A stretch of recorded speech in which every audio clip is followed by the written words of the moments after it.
première fois que je me suis retrouvée confrontée au culte de la compétition, c'est quand j'ai quitté La Réunion à mes 18 ans. Je suis allée m'installer en métropole, à Toulouse, pour faire mes études. J'avais choisi de faire une classe préparatoire parce que j'avais envie de faire une grande école, etc. Et donc j'avais envie de découvrir la France, une nouvelle vie. Et je me rappelle, je m'en allais en cours impatiente de rencontrer ces autres étudiants qui, comme moi, avaient certainement des rêves de grandeur. Et là, à la place de la coopération, l'entraide que j'étais venue chercher, j'ai découvert la compétition entre les individus, la dévalorisation par ceux qui étaient censés être des modèles pour nous, les profs. Alors c'est un véritable choc. Avec le recul aujourd'hui, je me dis, mais comment un système comme ça est censé créer des individus qui demain vont porter des grands projets pour changer le monde? Enfin, franchement, comment la compétition, la dévalorisation peuvent conduire à des gens avec des grands projets? Je ne comprends pas comment. La deuxième fois que je me suis retrouvée confrontée à ce culte de la compétition, c'est quand j'ai intégré le système de recherche. J'ai fait un doctorat à l'Université de La Réunion, et là, j'ai vu l'envers du décor. En fait, il y a un adage dans le système de la recherche qui dit « publish or perish ». Publie ou meurt. Waouh, c'était un peu violent quand même. En fait, quand on veut faire de la bonne recherche, il faut avoir les moyens. Des moyens financiers pour pouvoir acheter du matériel, faire venir des chercheurs dans son labo. Moyens financiers que l'on peut obtenir que si on publie dans des grandes revues à comité de lecture, comme on dit. Et pour publier dans ces grandes revues, eh bien, il faut faire déjà de la bonne recherche. Donc, soit on est dans le cercle, soit on en est exclu. Alors du coup, moi, je ne suis pas trop étonnée qu'on assiste à des fraudes scientifiques. Le chercheur, il pète un câble, il triche, il invente des données, il oublie de déclarer des conflits d'intérêts. Et je lisais récemment, d'ailleurs, que plus il y avait de la compétition dans un domaine de la recherche, plus on observait de fraudes scientifiques. Depuis 2009, moi, je bosse dans un pôle de compétitivité. Je pense que c'était tout trouvé pour moi. Ma mission me paraît vraiment essentielle. En fait, je dois aider des chercheurs à travailler avec des chefs d'entreprise pour qu'ils montent ensemble des projets collaboratifs innovants qui vont faire la réunion de demain. Une réunion qui est déjà confrontée à la mondialisation, qui sera confrontée au changement climatique et qui a cette impérieuse nécessité de préserver son bien commun. La Réunion elle-même, son histoire, son peuple, sa culture, ses cirques, ses remparts. Et en fait, je vais vous dire quelque chose, cette mission, elle n'est pas simple. Elle est vraiment compliquée, en fait. Et depuis que j'y travaille, je n'ai pas rencontré beaucoup de chefs d'entreprise qui soient sereins, heureux. Leur quotidien, c'est quoi? Charge, compétition, handicap structurel contre lesquels il faut lutter. Et ça, vraiment, ça me chagrine. J'arrive pas, je me dis, à quoi bon vivre dans une société aussi riche, aussi technologique, où les sciences nous apprennent l'infiniment petit ou l'infiniment grand, si c'est pour être aussi malheureux? Demain, on aura presque une montre connectée qui nous dira combien de temps il nous reste à vivre, et on n'est pas foutu d'être heureux. Alors pour moi, une partie de la solution, c'est la bienveillance. Avoir de la considération pour l'autre. Si on avait tous de la bienveillance les uns pour les autres, on pourrait faire de cette terre une terre plus heureuse, une terre plus juste. Oui, parce que en fait, la bienveillance, ça conduit au bonheur. En fait, quand je fais preuve de bienveillance envers quelqu'un, je lui donne de la considération. Cette considération va créer chez lui un sentiment de valeur, je vaux quelque chose. Ce sentiment, c'est l'estime de soi. Estime de soi qui lui permet ensuite une confiance en lui-même et du coup d'entreprendre. Et à force d'entreprendre, on va renforcer l'estime de soi. Et à la fin, la personne peut à son tour faire preuve de bienveillance. On connaît tous ce jeu de billes là. On prend la bille, on l'éloigne comme ça, on la lâche et hop, elle va taper dans la suivante, comme ça. Elle va donner son énergie à la suivante, jusqu'à la dernière. Elle s'éloigne et puis elle revient en arrière. Et puis s'il n'y avait pas de frottement dans l'air, on aurait un mouvement perpétuel. Eh bien, imaginez-vous votre bienveillance comme cette première impulsion que vous donneriez à quelqu'un, qui pourrait la transmettre au suivant, Et ainsi, ça reviendrait vers vous. Je pense sincèrement que vivre cette boucle de bienveillance, c'est ça le bonheur. Alors, j'entends certains qui vont tout de suite me dire oui, Nine, la bienveillance, ok, pourquoi pas, mais franchement, la sélection naturelle, c'est plutôt la compétition, on ne dit pas l'homme est un loup pour l'homme. Et à ça, moi, ça me chagrine. Je me dis quoi? Ça voudrait dire l'égoïsme, c'est spontané, naturel, inné, là, en nous. Et puis la bienveillance, l'altruisme, ça serait quelque chose de construit. Tu vois. Et ça, pour moi, c'est pas possible. Et donc, j'ai commencé à lire un peu la littérature scientifique. Et là, j'ai découvert quelque chose que je veux partager avec vous, c'est que si aujourd'hui, la théorie pour expliquer pourquoi l'Homo sapiens a pris le pas sur Homo neanderthalis, c'est qu'Homo sapiens avait su développer des réseaux, il avait su échanger ses savoir-faire et ses compétences, et c'est comme ça qu'il a pu surpasser et survivre et exister aujourd'hui à travers nous, alors qu'Homo neanderthalis était bien le plus fort et le plus costaud. Donc on est un peu loin de l'image seul le plus fort survit. Et puis en fait, cette bienveillance, elle existe spontanément en nous. Imaginez-vous, là, ce soir, vous recevez un collègue à manger, il casse un verre. Qu'est-ce que vous allez lui dire? Oh, c'est pas grave, t'inquiète, non, c'est bon, c'est bon, c'est bon.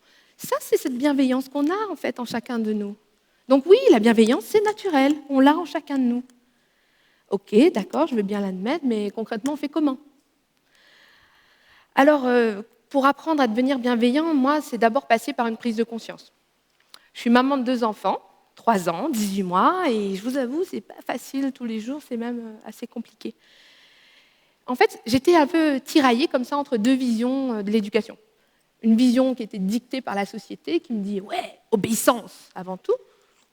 Et puis une vision qui me disait non, mais l'enfant, c'est un individu, il a besoin de considération, il faut l'écouter. Et j'étais perdue entre ces 2 visions, alors je décide d'aller suivre des ateliers de parentalité bienveillante. Et là, j'ai compris que je pouvais changer, et surtout, j'ai appris 2 choses importantes qui me permettent d'être bienveillant. La première, c'est d'apprendre à gérer ses émotions, et la deuxième, c'est d'apprendre l'écoute de l'autre. Alors, gérer ses émotions, c'est pas simple, parce que personne ne nous l'a appris. D'ailleurs, vu qu'on est dans l'université, je dirais, super, on nous apprend, je sais pas moi, la trigonométrie, mais la gestion des émotions serait temps de commencer. Et par exemple, en fait, gérer ses émotions, ça consiste en quoi? Ça consiste tout d'abord à connaître la palette des émotions. Il y a un chercheur qui dit il est urgent d'alphabétiser les émotions comme on apprend le vert, le bleu, le rouge aux enfants.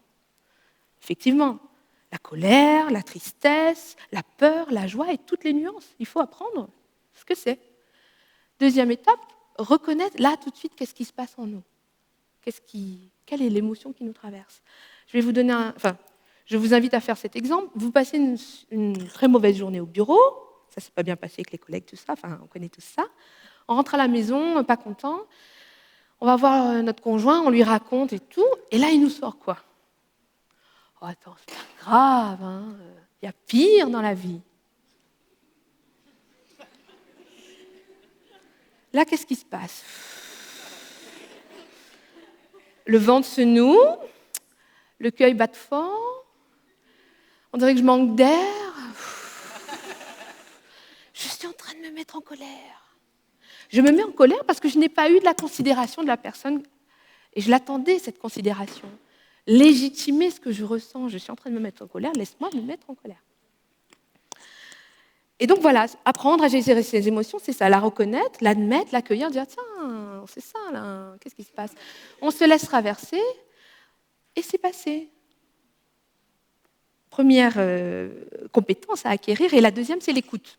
Alors apprendre à écouter l'autre, c'est aussi un travail, personne ne nous l'apprend. Et écouter, en fait, c'est regarder la personne dans les yeux, être là à 100% et pas en train de pianoter, l'ordinateur, la télé, je ne sais quoi. C'est vraiment l'accompagner en écoutant ce qu'elle va nous raconter. Elle va nous raconter un espèce de mélange de faits, de ressentis, etc. Et nous, en fait, en l'écoutant attentivement, on va l'aider à mettre des mots sur ce qu'elle ressent. Et c'est ça, l'écoute de l'autre. Donc, 2 compétences essentielles pour être bienveillant soi-même, la gestion de ses émotions et l'écoute de l'autre. Bon, ok, peut-être je peux changer moi-même, pourquoi pas, mais et la société, et comment on change la société dans tout ça? Alors moi, je dis qu'il y a plusieurs endroits où il faut agir, tout d'abord chez l'enfant, naturellement, à la maison en particulier. Moi, avant, avant toutes mes lectures, tous mes ateliers de bienveillance, en fait, je n'avais pas du tout créé un environnement bienveillant à la maison. Lavabo trop haut, je mettais mes enfants dans un lit à barreaux comme dans une prison, ils ne pouvaient pas aller à table, sortir de table comme ils voulaient. Enfin, zéro autonomie. Par contre, mes bibelots, mes livres, mes bijoux, tout ce qu'il ne fallait pas toucher, portée de main. Forcément, je passais mon temps à dire non et à m'énerver.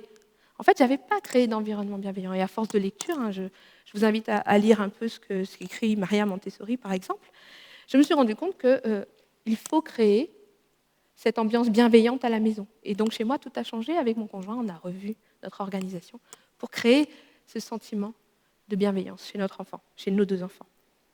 Alors, ça se passe à la maison, puis ça se passe à l'école.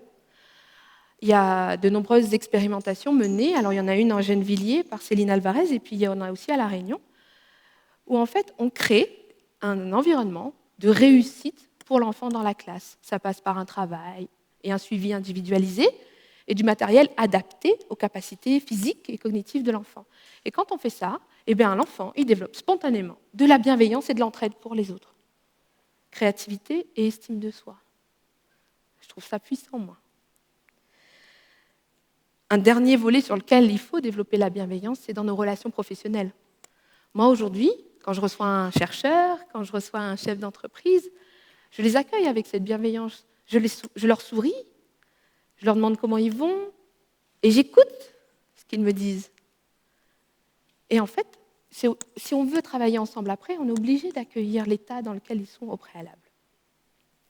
Et ce qui me fait penser que j'ai raison de travailler sur ce secteur, sur ce domaine plutôt, c'est que dans de plus en plus de magazines économiques, on peut lire des propos sur la bienveillance en entreprise. Et ce qui a été montré, c'est que lorsqu'on développe la bienveillance dans ses relations professionnelles, on augmente la coopération entre les salariés, puis avec ses clients, ses partenaires. Cette coopération qui conduit à une meilleure performance de l'entreprise. Alors, vous l'aurez compris, pour moi, la bienveillance est devenue une philosophie de vie. Je l'applique à la maison avec mes enfants, mon conjoint, avec ma famille, mes amis, mes collègues, et j'en vois réellement les bénéfices chaque jour. Alors, je vous encourage à vous aussi d'entrer dans ce mouvement perpétuel et de devenir à votre tour et de développer la bienveillance autour de vous. Et là, j'aimerais vous inviter tous à vous lever avec moi, de vous mettre debout.